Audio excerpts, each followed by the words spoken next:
ជំរាបសួរពុកម៉ែបងប្អូនទាំងអស់គ្នាថ្ងៃនេះខ្ញុំមកអានដំណើរការបរិភោគអាហារនៅភោជនីយដ្ឋានចូលអានអត្ថបទដូចថ្ងៃនៅសំណួរ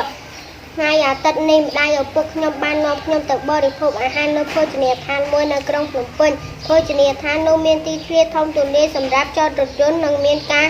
រៀបចំតុបតែងលម្អគួរឲ្យចាប់អារម្មណ៍នៅខាងក្នុងភោជនីយដ្ឋានមានការរៀបចំទីកន្លែងស្អាតបាតសមរម្យប្រកបដោយផាសុកភាពចុងភៅមានស្នាដៃចំណានក្នុងការចម្អិនអាហារខ្មែរគ្រប់មុខហើយអាហារមានរសជាតិឈ្ងុយឆ្ងាញ់គួរឲ្យចង់ទទួលទានមិនតែប៉ុណ្ណោះអាហារ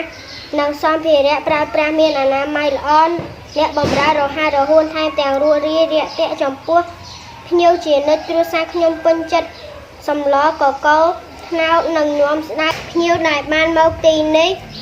ពេញចិត្តនឹងកោតសរសើរថាម្ហូបឆ្ងាញ់គ្រប់មុខហើយតម្លៃក៏សមរម្យអាស្រ័យហេតុនេះទើបធ្វើឲ្យភ្ញៀវចាញ់ចូលបរិភោគអាហារច្រើនកុះកជារៀងរាល់ថ្ងៃខ្ញុំរីករាយក្នុងចិត្តណាស់ព្រោះបានបរិភោគអាហារដែលមានឲ្យជារសនៅទីនេះបានស្រូបយកខ្យល់អាកាសបរិសុទ្ធនិងស្ដាប់តន្ត្រីយ៉ាងសែនពីរោះទៀតផងសូមជម្រាបលាពុកម៉ែបងប្អូនទាំងអស់គ្នា